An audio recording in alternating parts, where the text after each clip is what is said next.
Hey guys, this is Abhishek from gadgetchoice.com and today we are here at the Samsung event and we have a new phone with us which is from Samsung. And for a change, this is not an Android phone. This is a Tizen phone coming from Samsung after the Samsung Z1 which we have seen. So this one is called Samsung Z3 and this is a pretty good phone in terms of the overall look and feel and design. This is kind of different as compared to the regular Samsung phone which you see, especially in the Android category, whereas this one is not coming with Android but it is coming with Tizen OS, which looks a lot like Android in terms of the overall UI, but is definitely something different and you have different applications for that. And yes, you do have popular application on this platform. As far as connectivity is concerned, this phone supports 3G and 2G. 4G is not supported and the price for this one is approximately 8,000 rupees or slightly more than that. Approximately 8,500 rupees you will have to pay for this one, and this one will compete with another Samsung phone which has been recently launched, which was called Samsung Galaxy J2, and that one has actually 4G connectivity. Compared to this one, that one has a smaller display size, but this one has 5-inch of high definition display and it is a 720p display panel, and again it is also having a Super AMOLED display, just like the one which we have seen on Samsung Galaxy J2. So again, Super AMOLED displays are now much more affordable. They are definitely better in terms of colors compared to IPS LCD display, and you can see it from this angle that all the viewing angles on this phone are looking good. You can see the display from almost all the angles without any issues. We have this phone available in different color options and we have the most premium color out of all, which is the golden color variant. As you can see, the phone looks good from the front and it looks very nice from the back side as well, and you do have a chrome finishing over there on the edges, which does make this phone look quite premium, and the build quality is also nice. Again, this phone is mainly made up of plastic and glass over there at the front. Let's talk about the connectivity and the ports. Over there on the bottom, you can see that we have similar kind of layout which we have seen on Android phone from Samsung. This one also have got the physical home button, and then you have another button over there which is to basically bring up the customization option. This is actually the menu key and this is the back key. This is not the multitasking key, in case you are wondering. This is not multitasking key, but this is the menu key. And again, the interface is very much similar to what we normally see on Android. On the top, you can see that we have a nice metallic earpiece which is looking very good. We do have proximity and ambient light sensors on this phone. We also have a front camera which is a 5 megapixel fixed focus camera. As far as the rear is concerned, the rear has got 8 megapixel camera on this one, and we have got a big LED flash over there. We also have got the loudspeaker over there, Samsung branding over there. As far as finishing of the back cover is concerned, it is matte finish and it is very easy to grip, and it is going to not slip out of your hand because of the curved edges which is there on both the side of the back cover. Again, the back cover I suppose is removable, and we have an indent over there, and let me show you the connectivity of the phone by removing the back cover. So here you can see that this phone supports 2 SIM cards and both of them will support 3G as well. We have the SIM card slot 1, SIM card slot 2. The SIM card slot 1 will take a micro SIM, and again the SIM card slot 2 will also take a micro SIM, and you have a micro SD card slot on top of the SIM card 1. Here we have the battery. The battery on this one is 2600 milliampere, which should be able to give you around 1 day battery backup, and we will comment on it once we do the full review of this phone. As far as loudspeaker is concerned, loudspeaker is over there and it should be loud, and we will give you an opinion on this one as well. As far as the power and sleep key is concerned, it is over there and it is made up of plastic finished in chrome, and it gives a very good feedback when you press it. And here we have the volume rocker, which is a single button, and this one also gives you very good feedback. As far as the front is concerned, the front display look very nice on this phone, and the UI is also good, I would say. Again, it is enhanced version of the Tizen OS which we have seen. The exact version of Tizen which we have on this one is Tizen 2.4. So let's take a look over the overall software specifications of this one. Let's find out the version of Tizen and what all storage you have got. As far as the hardware is concerned, this one has got 1.3 gigahertz CPU which is coming from Spectrum, and it is not the Samsung chipset, which is kind of a disappointment, and the exact model number of this chipset is SC7730SI. As far as rear camera is concerned, the rear camera is 8 megapixel, but again this hardware on this one is making this phone pretty responsive and smooth. I have not noticed any issues as far as initial usage is concerned.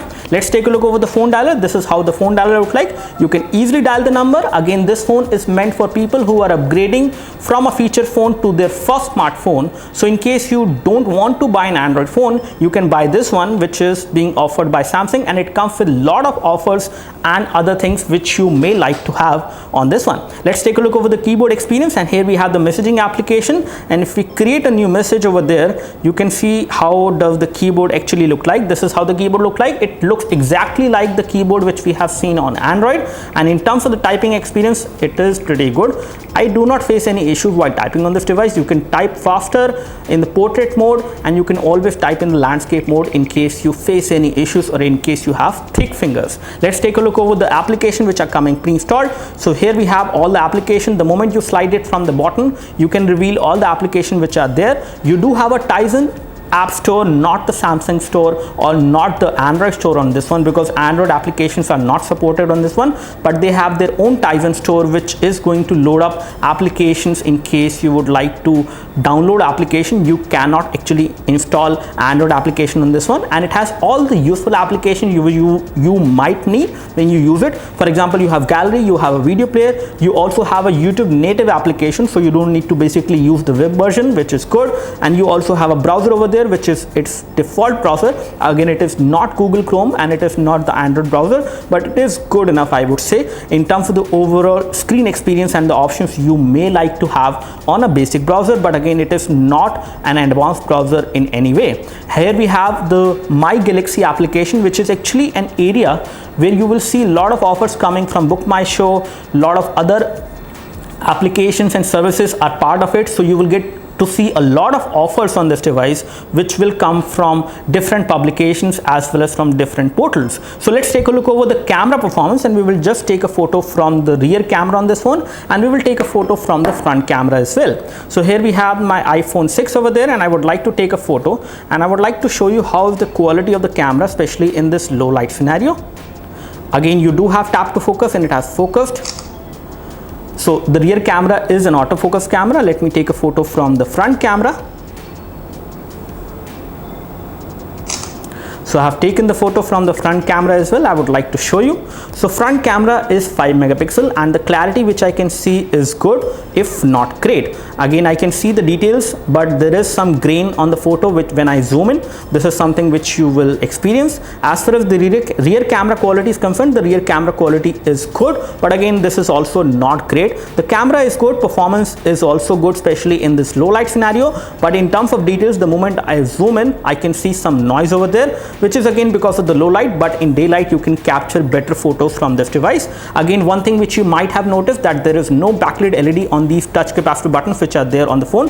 This is how the interface look like for the camera, and over here you have different kind of modes. You also have a wide selfie mode on this device, and you also have auto HDR supported, not auto HDR, but auto HDR supported is there.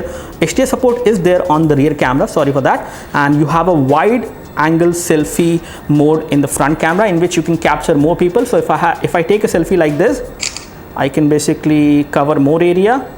So in case you would like to take a group selfie, you can actually do it like this, which is possible. Let's take a look over the rear camera modes. I would like to toggle to the rear camera, and here we have some modes over there, which includes the beautification mode. You have dream shot, you have a pro mode as well, in which you can control the white balance and ISO and other things as well, and you do have support for HDR as well. So I can take a photo in HDR. I would like to take this photo again in HDR and show you the difference. How does it look like this time? Again, in HDR mode you have to be very stable, unless otherwise the photo will come out to be blur. So we have taken the photo. The camera shutter was not that fast in the HDR mode, but that's how it is. And let me take this photo again. I think it got shaken up when I took the photo. Let me take it again and show you the quality. So you have to make sure that you hold the device stable even after taking the shot, because it is going to process that photo. And now I can see better colors, better clarity in this photo. So HDR mode is supported and the camera performance is good, if not great, especially at this price point. As far as the price is concerned, there is a lot of competition in the market on this price point which is there among Android phones. So you have a lot of Android options out there in the market, but whether you would like to go for this one is your call. There are a lot of Android options, but this one is again not bad. Considering the application it will get, I will be able to comment more whether this will be good enough or not. But as of now, this looks like a pretty good thing to me, especially as far as the price is concerned. In case you want a Samsung phone, a branded phone, you can go for this one, which will give you a bigger display size even compared to their own product, which is Samsung Galaxy J2, which has a smaller display size. Let's take a look over the storage. We have not taken a look over the storage, and I would like to show you that. This is how the settings UI look like. Again, if I compare it with the last Air UI which I have seen on the Tizen phone, it is not much different. And over here we have the name of the phone mentioned over there, and apart from that we have the CPU usage also mentioned over there, battery power mentioned over there, and I'm not able to basically locate the version of Tizen OS over there. And again, it is Tizen 2.4 to, yeah, over here we have the Tizen OS version, which is 2.4.0.0. Let me just come back and show you the storage information and the RAM information as well.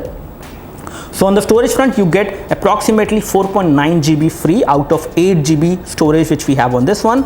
And on the RAM front, I would like to show you the information.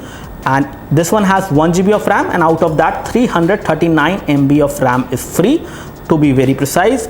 And again, if we take a look over some more options, whether we have support for tethering, and this is again very useful feature. So you do have support for tethering as well. You can create a portable Wi-Fi hotspot on this one using the SIM card, and you do have applications over there which are coming pre-installed. You have the application manager, and in case you would like to uninstall the application which are there on this one, whether you can do that, let me just find that out. For example, we have a Truecaller, which is kind of a bloatware, but there is no option to uninstall the application. So this is all we have as far as the quick hands-on of the new Samsung Tizen Z3, which has a similar name as compared to another phone which we have seen from Sony. The phone weight is around 137 gram, and it is 7.9 millimeter in terms of thickness. And again, it is a pretty light phone and a very good phone to hold in one hand. And again, this one also comes with a smart switch PC version software. In case you would like to connect it to a PC, you can do that. You have an application manager which is called Smart Switch, which is going to be available on the Samsung website, and you can download it and start using this phone once you connect it to your PC. This is all we have. In case you have any queries and questions, you can leave your queries and questions in the comment section below. You can like this video if this video helped you by clicking the like button below. You can subscribe to our YouTube video channel for more videos like this by clicking the subscribe button below. Thanks for watching this video. This is Abhishek signing off.